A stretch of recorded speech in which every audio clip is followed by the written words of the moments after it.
Hi, Bright Soul. Are you healing from anxiety, rejection, or trauma? Well, you're in the right place. I'm Beverly. I am a survivor, a wife, and a life coach. I was shaped by God's boot camp. I learned to love myself God's way, and now I want to help you, Bright Soul, take ownership of your life and walk in your God-given purpose. So go grab your journal and your coffee because we're going on a healing journey together. Are you ready? Here we go. Hey, Bright Souls. Guess what? The 10-day Rewire Your Mind Challenge is officially live. For the next 10 days, you'll get one simple action a day. There's nothing heavy. It's small, powerful steps that's going to help your mind feel safer, calmer, and more grounded. So you'll practice interrupting old patterns, staying present, building new pathways, and these are all going to be rooted in truth and self-compassion. And you won't be doing it alone because we have a Heal from Parental Absence Facebook group that you can join today.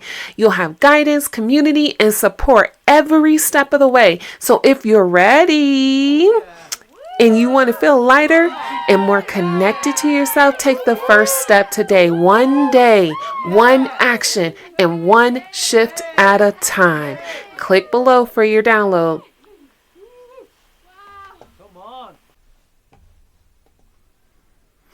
Welcome back, Bright Souls. Welcome back to Friday Fact Check. I am excited for you guys that it is Friday. I hope that you had a blessed week. I hope that it was full of grace. I hope that it was full of peace. I hope that you had some moments of mental rewiring. You know, this week was heavy for both of us. Let me tell you, writing these scenarios and writing these scripts so that I can be able to talk to you guys, I truly have to dig deep. I'm talking about my personal experience. I'm talking about what I'm going through or what I've been through. And healing, it is daily. It is every day. It will be every day until the day we are no longer here. So don't ever think that you have either arrived or you won't get there, because you're going to get stronger. You're going to get better. But you're also going to look at things from different perspectives. So that gives you growth. And you know what happens when you're in growth? Freedom. Freedom happens, honey. Let me tell you, you do things in freedom when you know that you are free. Let me tell you, I jumped off a building in Vegas, 855 feet in the air. Why? Because I am experiencing freedom.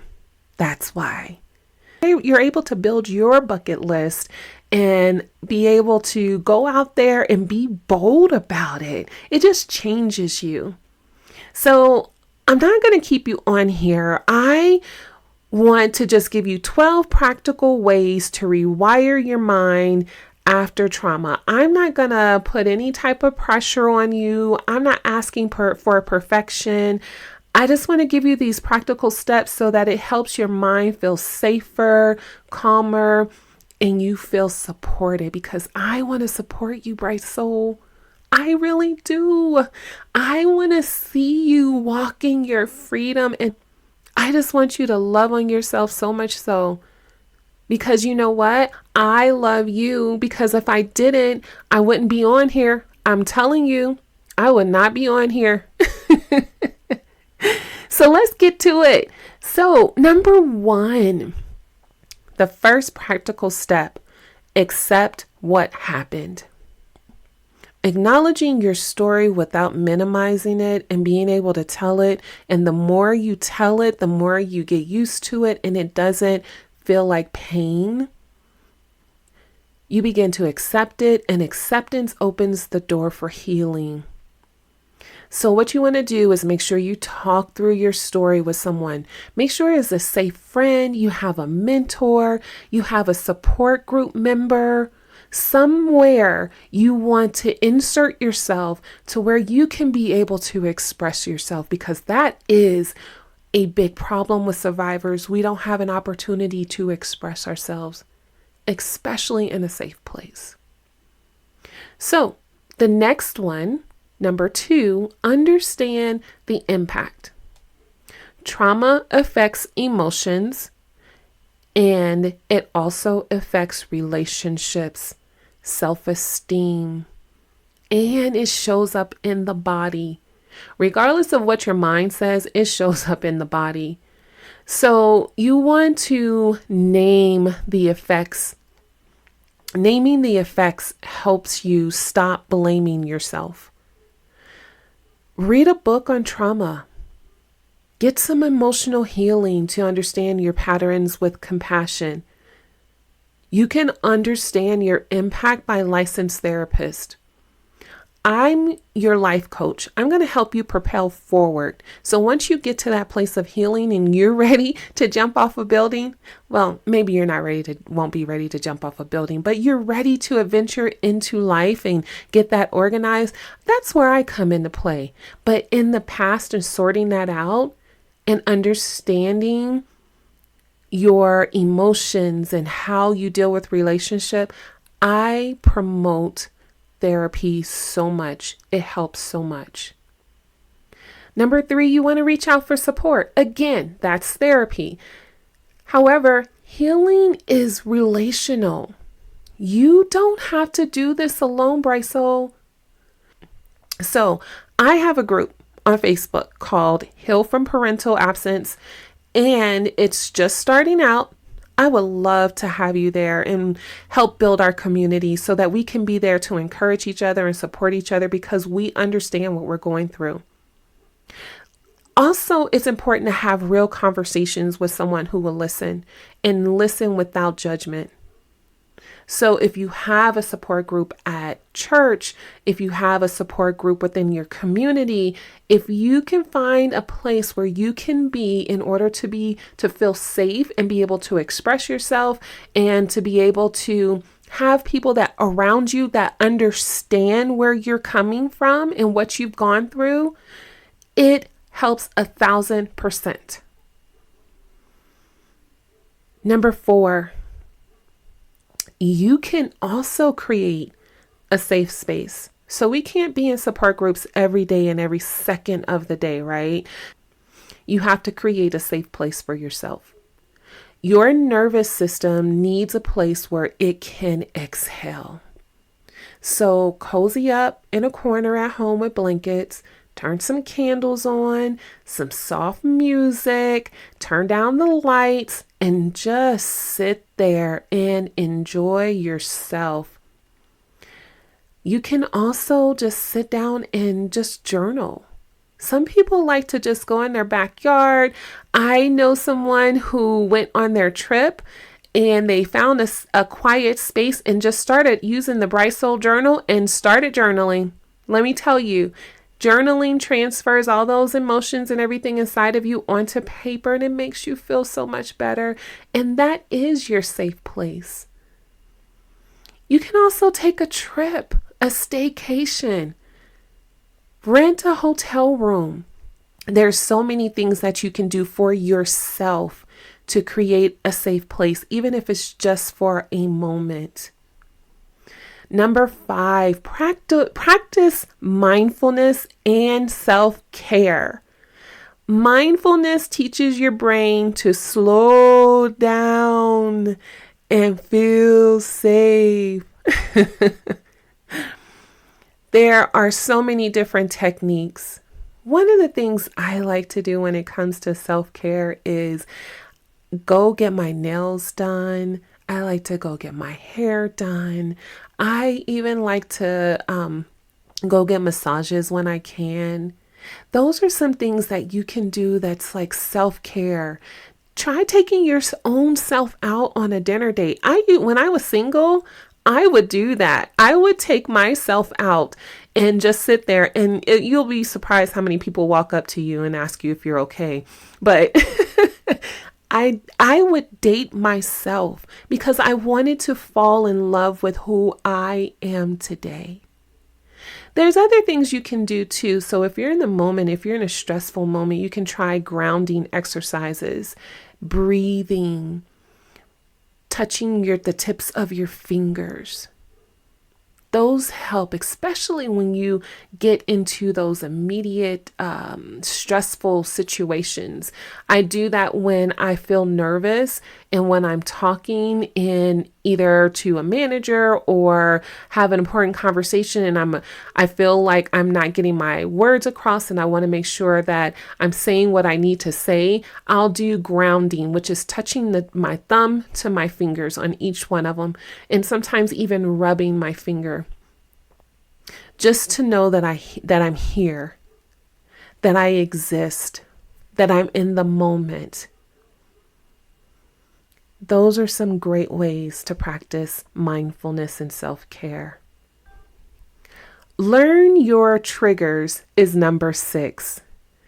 Triggers aren't weaknesses. It is something that is wired into our body and our brain. It happens automatically. So it's information for you, but you can be aware. You can be aware. And when the trigger happens, you know what I like to do? I like to name that thing out loud and say it.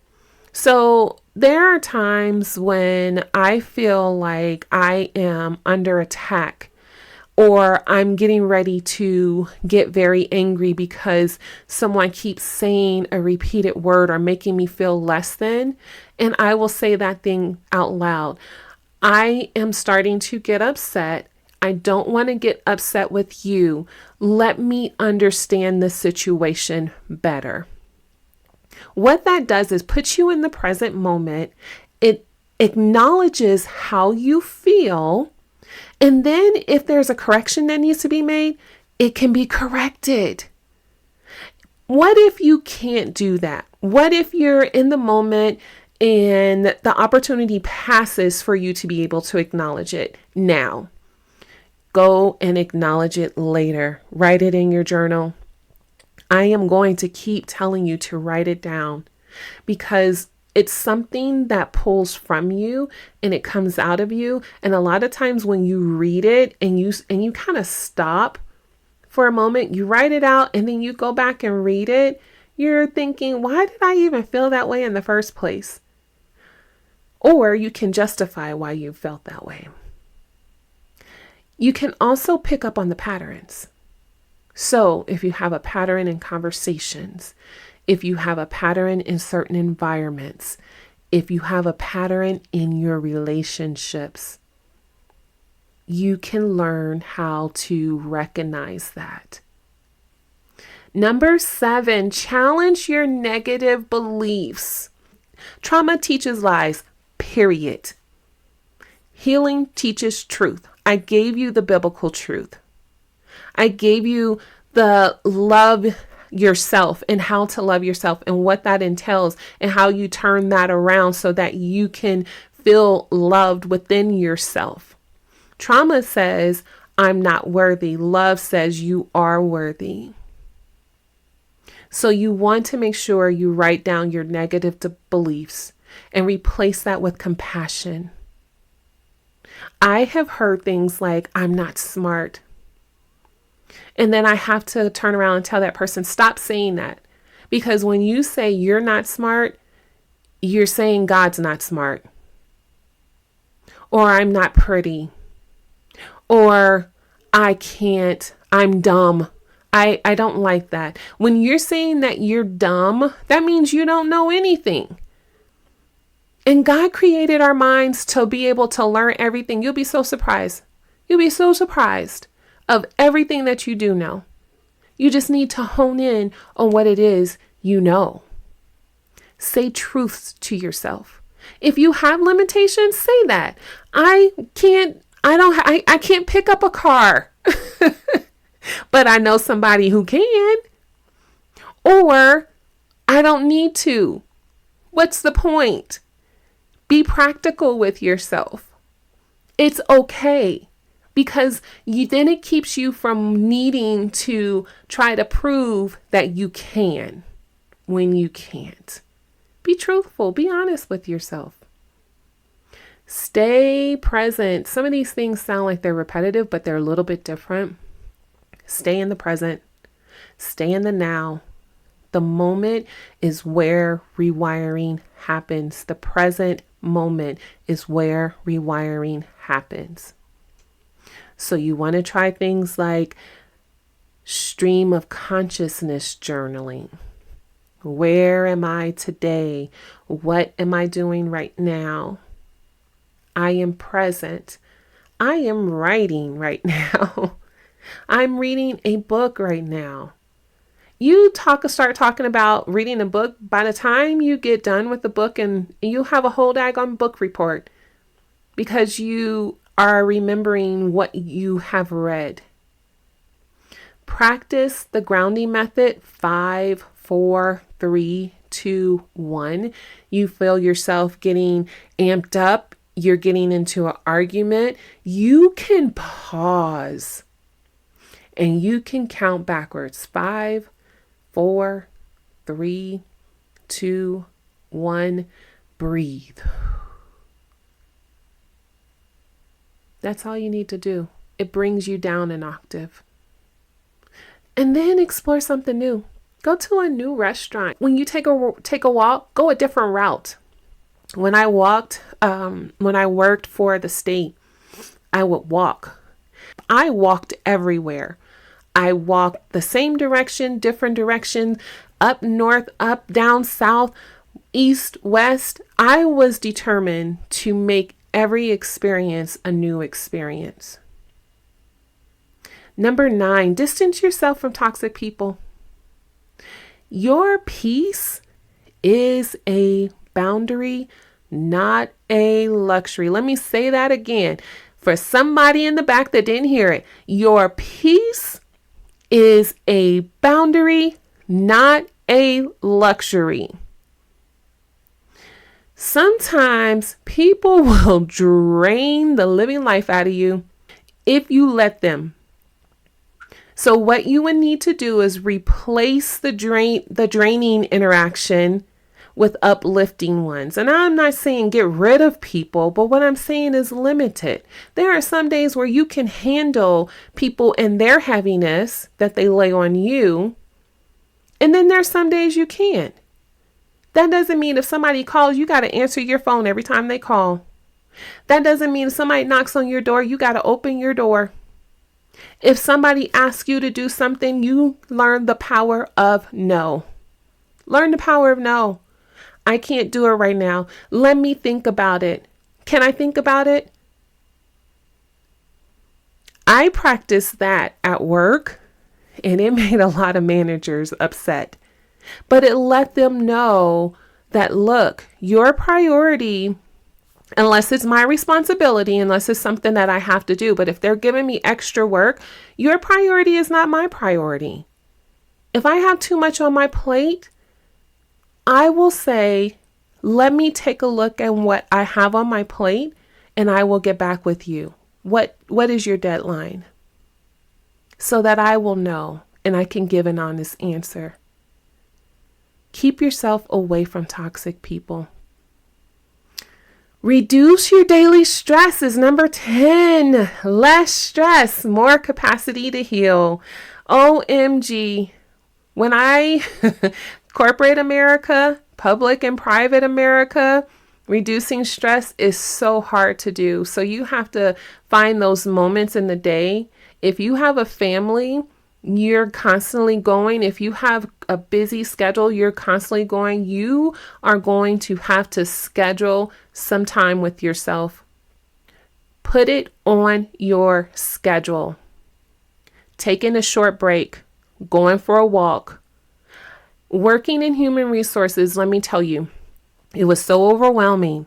And when I would feel like I'm overwhelmed, I would send a message out, going to take a walk. Going for a walk for 5 minutes. That helps you to reset.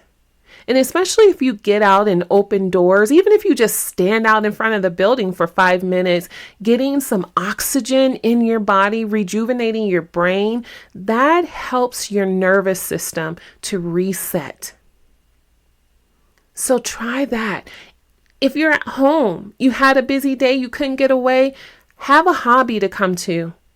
Try some gardening. I picked up gardening, you guys. Let me tell you what, it keeps you grounded. It's because you're just so amazed about the dirt, the flower, the things that go into it. So gardening for me was incredible. And it is incredible. I can't wait till the spring happens again. I'm getting prepared for it now. So that helps. That helps calm your system. It helps keep your mind. It resets your mind on something positive. Number 11, engage in joyful activities. Joy rewires the brain faster than discipline. So take up a hobby, painting, dancing, reading, crafting, cooking. Do something. Explore something new each week. Take a cooking class. Look up a new recipe. And I'm going to keep saying this. It's just me and my husband. I tried something new the other day and I was like, we're going to do this.